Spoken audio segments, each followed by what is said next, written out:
Good evening. पिछली class में हम लोग कहाँ तक पढ़े थे? जो हम लोग का जो लेसन स्टार्ट हुआ था, लास्ट लेसन था जो लोकतांत्रिक और चुनौतियां, लोकतंत्र की चुनौतियां किस प्रकार होती है, और हमने परिचय भी पढ़ी थी। और उसके बाद में जो चित्र जो दर्शाए गए थे यहाँ पे, उसके बारे में भी हमने थोड़ा जाना था। आप लोगों को बोला गया था इस चित्र के बारे में पढ़ के आने के लिए, और यहाँ पे इस कॉलम को भरने के लिए भी बोला गया था। 3-4 कॉलम दिए गए थे, इस 3-4 कॉलम को आप लोग को भरने को बोला गया था। आशा करते हैं सभी को आप लोग इस कॉलम को भर चुके होंगे। अगर जो नहीं भरे हैं तो कृपया करके आप लोग इस कॉलम को भर लीजिएगा, क्योंकि अगर आप लोग इस कॉलम को अच्छी तरीके से समझ के नहीं भरेंगे तो आपको आगे का स्टेप नहीं समझ में आएगा। मतलब 50% आप लोग को डाउट रहेगा ही रहेगा। इसीलिए आप लोग को बोला गया है, जो काम बोला जाता है वो चीज आप लोग को जरूर से जरूर करना है। मैंने कहा था बुक में नहीं फिलअप करने के लिए, कॉपी में फिलअप करके रखने के लिए। इस बात को ध्यान में रखिएगा कि अगर जो नहीं किए हैं उस चीज को आप लोग को क्लियर करना है। ये 4 कॉलम आप लोग को भर ही लेना है, ठीक। आज के लिए और तो कुछ कह नहीं पाऊंगा, क्योंकि आज मैं क्लास स्टार्ट करता हूं आगे का। जो नेक्स्ट क्लास हम लोग को जो बताया गया हम लोग का आज का जो क्लास स्टार्ट होगा कहां से? राजनीतिक सुधारों पर विचार। देखते हैं राजनीतिक सुधारों पर विचार स्टार्ट करते हैं। इनमें से प्रत्येक चुनौती के साथ सुधार की संभावना भी जुड़ी गई है। इनमें से जो प्रत्येक चुनौती जो बताई गई थी यहाँ पे, मैंने आप लोगों को कहा था कि इस कॉलम को भरना बहुत जरूरी है। अगर आप लोग इस कॉलम को भरे रहते हैं तो आगे कभी आपको पढ़ने में ज्यादा मजा आता है, ठीक है। तो स्टार्टिंग में बोल दिया इनमें से जो प्रत्येक चुनौती के साथ सुधार की संभावनाएं भी जुड़ी हुई है। जो चुनौती है, जो चुनौती दी जाती है उनके साथ भी सुधार की भी चुनौतियां दी जाती है। जैसे कि पहले कहा गया है, हम चुनौतियों की चर्चा सिर्फ इसलिए करते हैं क्योंकि हमें उनका समाधान पाना संभव है, इसलिए। और लोकतंत्र की विभिन्न चुनौतियों के बारे में सभी सुझाव या प्रस्ताव लोकतांत्रिक सुधार या राजनीतिक सुधार कहे जाते हैं। और लोकतंत्र की जो चुनौती जो कहलाती है, जो उनकी सुधार है, वो क्या कहलाती है? लोकतांत्रिक सुधार कहलाती है या राजनीतिक सुधार कहलाती है, ठीक। यहाँ हम वांछित राजनीतिक सुधारों पर विचार नहीं, चर्चित सूची नहीं देने जा रहे हैं। या हम वांछित राजनीतिक सुधारों की सूची नहीं देने जा रहे हैं, क्योंकि ऐसी कोई सूची अंतिम रूप से बनाई नहीं जा सकती अगर सभी देशों की चुनौतियां एक जैसी नहीं है। कि इसका यह भी मतलब है कि राजनीतिक सुधारों के लिए हम कोई एक ही फॉर्मूले का इस्तेमाल नहीं कर सकते हैं। और यहाँ पे इसलिए यहाँ पे बोला जा रहा है कि जो चुनौतियां हैं, जो उनका जो सुधार किया जा रहा है, सिर्फ एक ही फॉर्मूला पे हम इसे क्लियर नहीं कर सकते। हम बहुत सारे फॉर्मूले भी लगा सकते हैं। जैसे कि अगर यहाँ कहा गया, फिर से पढ़ता हूँ, अगर सभी देशों की चुनौतियां एक जैसी नहीं है तो उनका यह भी मतलब है कि राजनीतिक सुधारों के लिए हम कोई एक फॉर्मूले का इस्तेमाल नहीं कर सकते हैं। यहाँ बोल रहा है कि जो एक देश में जो जैसा चुनौती जो पाया जाता है और दूसरे देश में जैसा चुनौती पाया जाता है, अगर दोनों में डिफरेंस रहा तो एक ही फॉर्मूला का इस्तेमाल नहीं कर सकते हैं। तो हम लोग एक ही फॉर्मूला का इस्तेमाल हम वहाँ पर नहीं कर सकते हैं। अगर दूसरे देश में दूसरी परेशानियां होगी तो हमें दूसरे फॉर्मूले का इस्तेमाल करना होगा। हम कार का मॉडल जाने बगैर उसकी गड़बड़ी ठीक करने का उपयोग नहीं बता सकते हैं। यही बात सही कहा है कि हम कार का मॉडल जाने बिना हम उसकी गड़बड़ी को हम ठीक नहीं कर सकते हैं।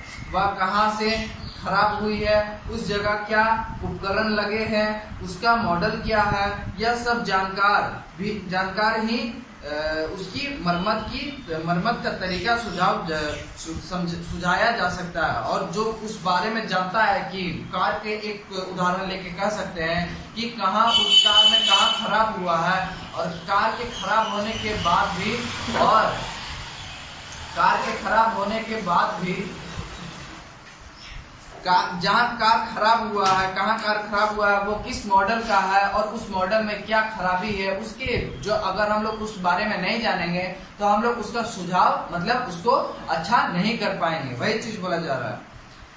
पर क्या हम आज के संदर्भ में अपने देश में वांछित सुधारों की कम से कम एक सूची बना सकते हैं? कौन सी सूची बना सकते हैं? हम राष्ट्रीय स्तर के सुधार के कुछ प्रस्ताव बना सकते हैं, लेकिन हो सकता है सुधार की असली चुनौती राष्ट्रीय स्तर की ना हो। लेकिन यह हम कह सकते हैं कि जो चुनौती जो हम बनाएंगे वो असली चुनौती राष्ट्रीय स्तर पर ना हो। कुछ महत्वपूर्ण सवालों के जवाब राज्य या स्थानीय स्तर पर भी दिए जा सकते हैं, और जो कुछ जो महत्वपूर्ण जो सवाल पूछे जाते हैं वो राष्ट्रीय और स्थानीय स्तर पर भी हम उनसे जवाब हम दे सकते हैं। फिर यह सूची कुछ समय बाद बेकार भी हो सकती है, और यह सूची जो बनाई जाती है, जो राष्ट्रीय स्तर पर सुझाव दिलाया जाता है, जिनके द्वारा उन सूचियों का फिर यह सूची कुछ समय बाद बेकार भी हो सकती है, और यह जो सूची जो बनाया जाता है वो सूची फिर बाद में बेकार भी होने का संभावना रहता है। सो सूची बनाने की जगह आइए कुछ व्यापक दिशा निर्देशों पर विचार करें, जिनमें भारत में राजनीतिक सुधारों के लिए तरीके और जरिया ढूंढते समय अपने जेहन में रखा जा सकता है। और उस सुझाव को बोला है कि कुछ व्यापक दिशा या निर्देशों का विचार करें, और बहुत सारे निर्देशों और सभी चीजों के बारे में विचार करें, और उनका राजनीतिक सुधारों के तरीके से जरिए ढूंढते हैं, और उनका जो सॉल्विंग है, मतलब उनका जो निचोड़ हम लोग निकालेंगे किस प्रकार राजनीतिक सुधारों के द्वारा और उसके तरीकों से ही हम उसका सुझाव निकालेंगे,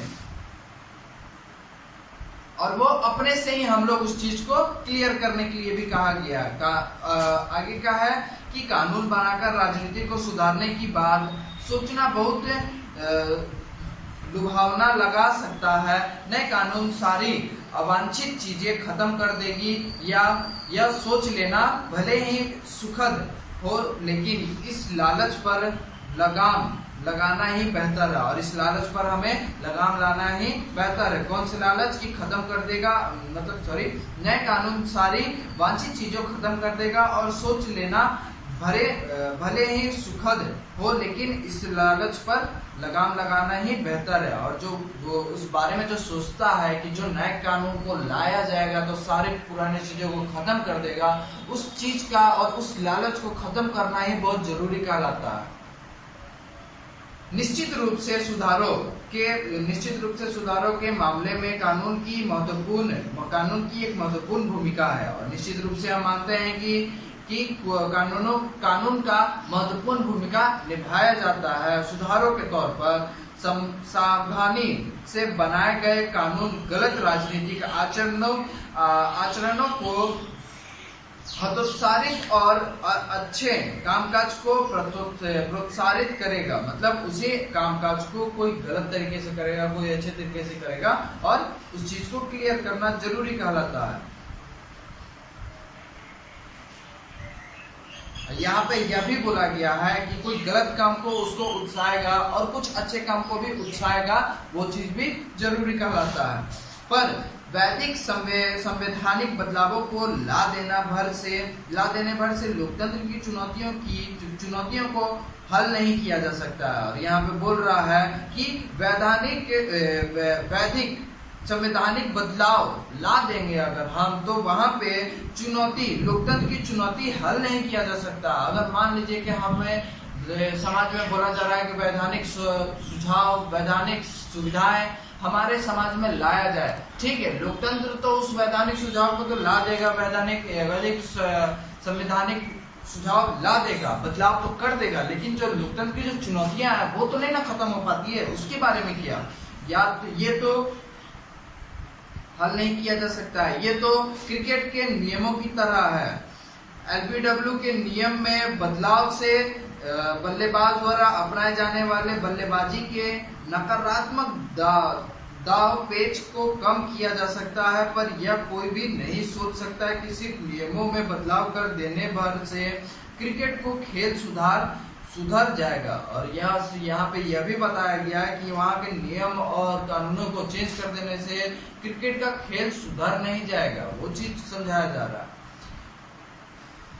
यह काम तो मुख्यतः खिलाड़ियों, प्रशिक्षकों और क्रिकेट प्रशासकों के करने से ही होगा। यह सुझाव क्रिकेट को सुधारना किसके द्वारा, खिलाड़ियों के द्वारा, प्रशिक्षकों के द्वारा, क्रिकेट प्रशासकों के द्वारा ही वो सुधरेगा। इसी प्रकार राजनीतिक सुधारों का काम भी मुख्यतः राजनीतिक कार्यकर्ता दल, आंदोलन और राजनीतिक रूप से सचेत नागरिकों के द्वारा ही हो सकता है। और यह भी राजनीतिक में किसके द्वारा, कार्यकर्ता दल के द्वारा, दल, आंदोलन और राजनीतिक रूप के सुचेत नागरिकों के द्वारा ही वो बदल सकता है।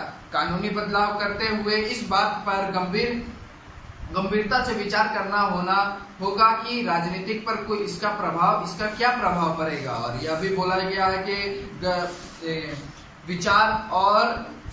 कानून बदलाव करने के लिए हम क्या क्या कर सकते हैं, गंभीरता से विचार करना होगा और राजनीति पर इसका क्या प्रभाव पड़ेगा और राजनीति का इस पर क्या प्रभाव पड़ेगा अगर हम कानून को बदल देंगे। तो कई बार परिणाम एकदम उल्टे निकलते हैं, जिससे कई राज्यों में 2 से ज्यादा बच्चों वाले लोगों के पंचायत चुनाव लड़ने पर रोक लगा दी है। इसके चलते अनेक गरीब लोग और महिलाएं लोकतांत्रिक अवसर से वंचित हुए, जबकि ऐसा करने के पीछे यह मंशा ना थी। और यहाँ पर यह भी बोला जा रहा है कि अगर हम कानून को बदल दें, कानून को बदल देने के बाद भी बहुत ही गंदा प्रभाव भी पड़ता है कि किस प्रकार कि इसके चलते क्या होता है कि अनेक गरीब लोग और महिलाएं लोकतांत्रिक अवसर से वंचित हुए जबकि ऐसा करने का कुछ या मंशा नहीं था पीछे, मतलब ऐसा करने का उनका कोई मन नहीं था, फिर भी वह हो जाता है।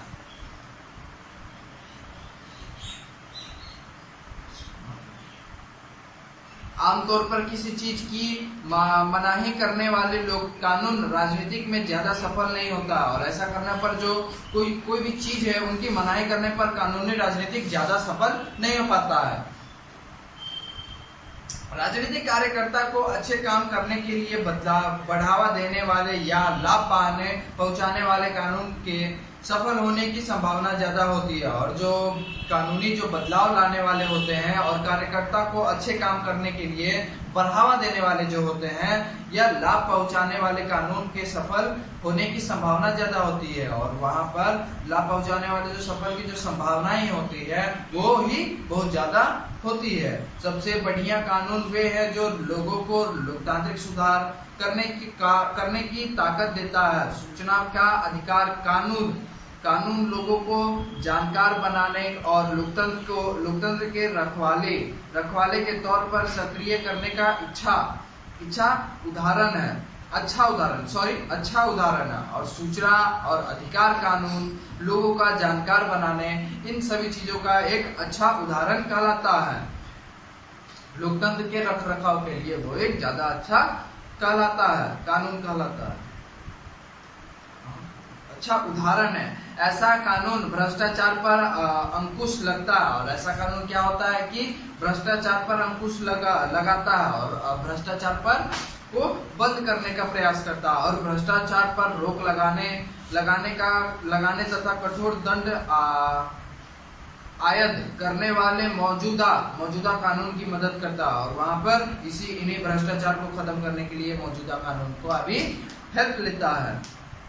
लोकतांत्रिक सुधार को मुख्यतः राजनीतिक दल ही करती है। लोकतांत्रिक सुधार तो मुख्यतः कौन करता है, राजनीतिक दल ही करता है। इसलिए राजनीतिक सुधारों को जो मुख्यतः लोकतांत्रिक कामकाज को ज्यादा मजबूत बनाने पर होना चाहिए। और इसी पर क्या होता है कि लोकतंत्र को मजबूत बनाने से ज्यादा राजनीतिक सुधारों को जोर मुख्यतः मतलब राजनीतिक सुधारों पर ही हम लोग को ज्यादा जोर देना चाहिए, तभी ना वो हो पाएगा। कि अगर मान लीजिए लोकतंत्र को सुधार करना है वो राजनीतिक दल ही कर पाएगा, तो हमें लोकतंत्र को प्रेशर देने से ज्यादा हमें किसको प्रेशर देना चाहिए कि लोकतंत्र को सुधारा जा सके, राजनीतिक दल को।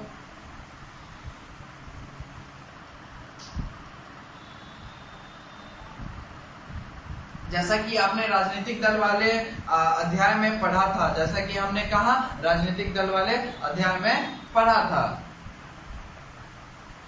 ऐसे सभी सुधारों में मुख्य चिंता इस बात की होनी चाहिए कि इससे आम नागरिक के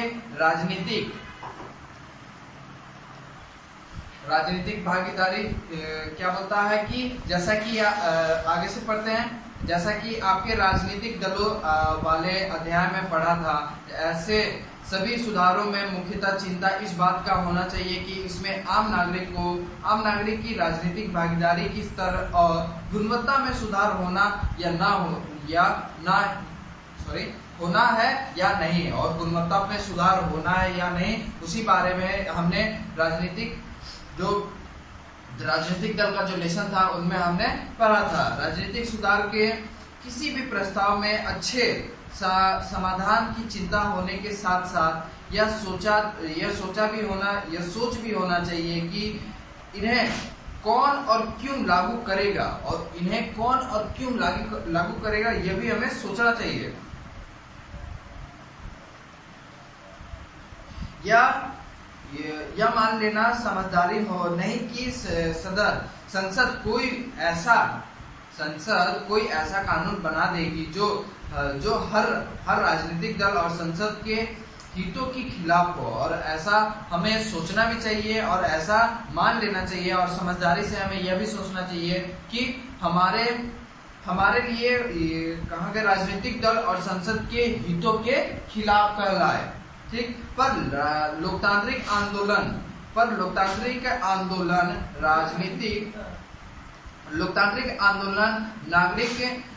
नागरिक संगठन और मीडिया पर भरोसा करने वाले उपायों के सफल होने की संभावना नहीं होती है, और इन्हीं चीजों के द्वारा यह सफल भी हो पाती है। आइए इन सामान्य दिशा निर्देशों को ध्यान में रखें और लोकतंत्र की कुछ उन चुनौतियों पर गौर करें जिनमें कुछ सुधारों की गुंजाइश है, और जिनमें हम कुछ सुधार की गुंजाइश भी करते हैं, उन पर हम चर्चा करते हैं, ठीक। तो चलिए सुधार के कुछ ठोस प्रस्ताव बनाते हैं। यहाँ कुछ चुनौतियां दी गई है, इसके लिए राजनीतिक सुधार की जरूरी है।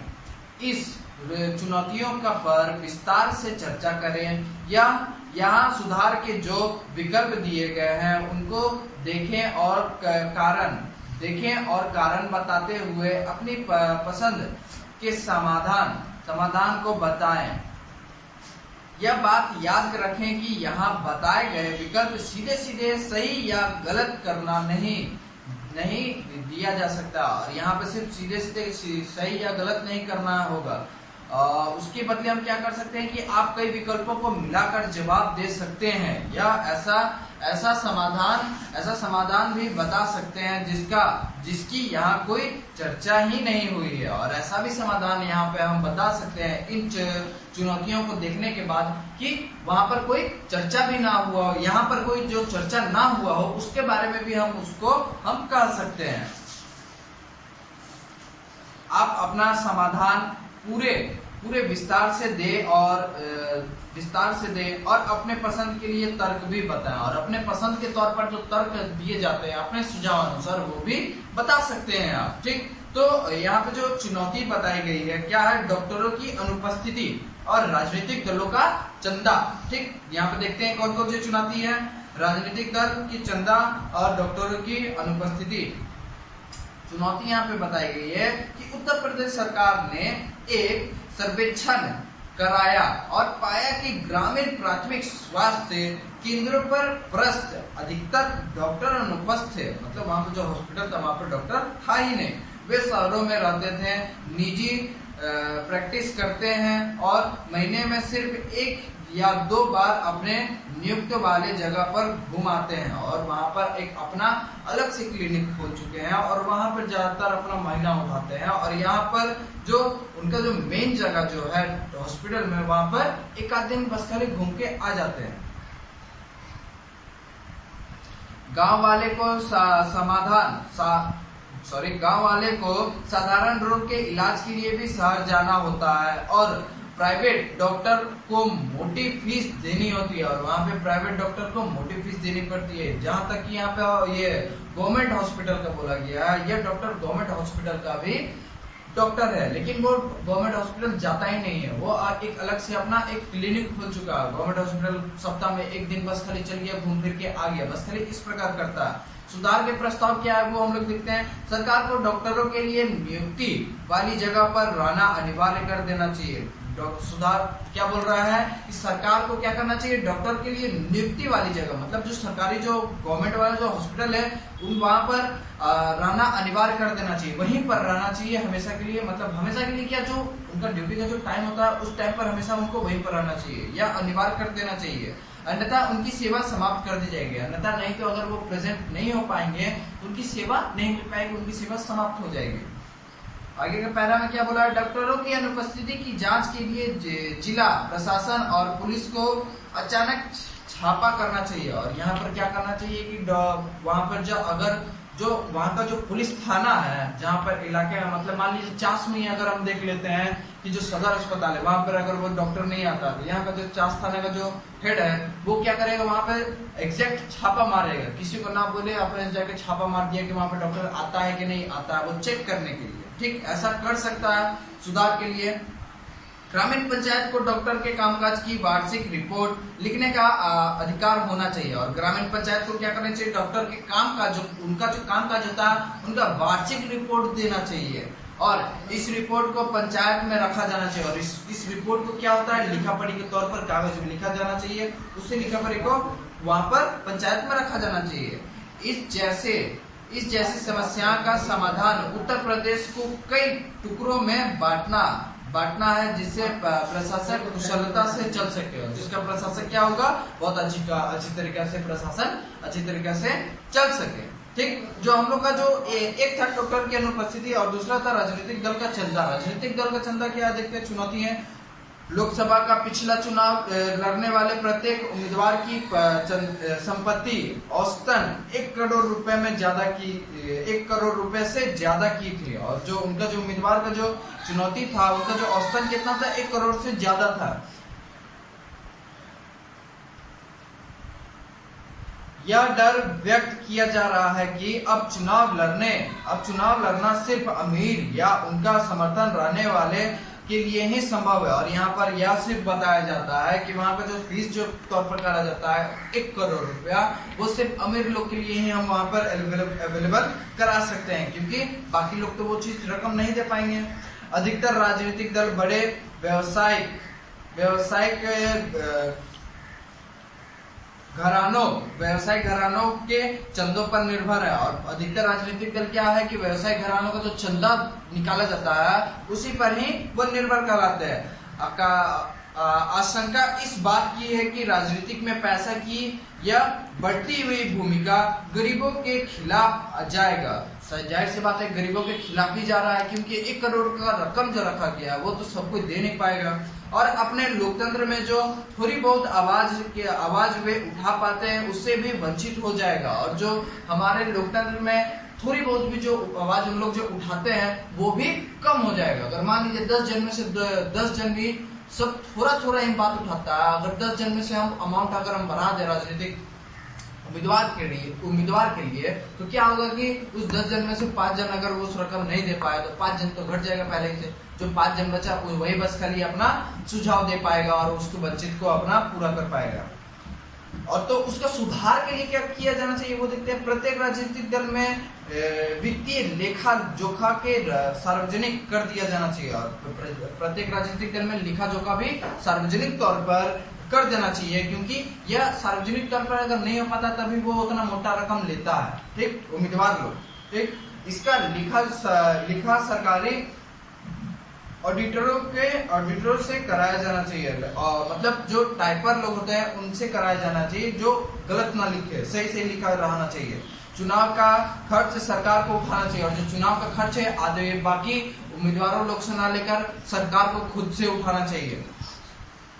पार्टियों को चुनाव खर्च के लिए सरकार कुछ रकम दे और जो पार्टी जो होते हैं वो जो उनका जो चुनाव लड़ने के लिए जो रकम दिया जाता है वो सरकार खुद दे, ना कि आदमी लोग से लिया जाए, बाकी जो उम्मीदवार है उनसे लेने के लिए। नागरिकों को भी दलों और राजनीतिक कार्यकर्ताओं को चंदा देने के लिए प्रोत्साहित किया जाना चाहिए। और नागरिकों लोग को भी बस खाली हमारे उम्मीदवार से नहीं, भी राजनीतिक में भी वहां पर चंदा कलेक्ट करना भी चाहिए। ऐसा चंदा पर आयकर में छूट मिलनी चाहिए और ऐसे चंदों पर आयकर में छूट मिलनी चाहिए। अगर जो चंदा देता है तो वो अपने आयकर के थ्रू अपने छूट अनुसार वो चंदा दे। ठीक, तो यही चीज बताया गया है, डॉक्टर की जो अनुपस्थिति बताई गई और राजनीतिक दल का जो चंदा बताया गया वो किस प्रकार हमें लेना चाहिए, और जो चुनौती बताई गई और उसका जो सुधार बताया गया, ठीक, वो चीज मैंने पढ़ा, आपको समझाया। अगर इसको आप लोग को नहीं समझ में आया है तो इस चीज को आप लोग फिर से रीड कीजिएगा, क्लियर तरीके से समझाया गया है, कोई गलत तरीके से नहीं समझाया गया, आप लोग को क्लियर समझ में आ जाएगा, ठीक है।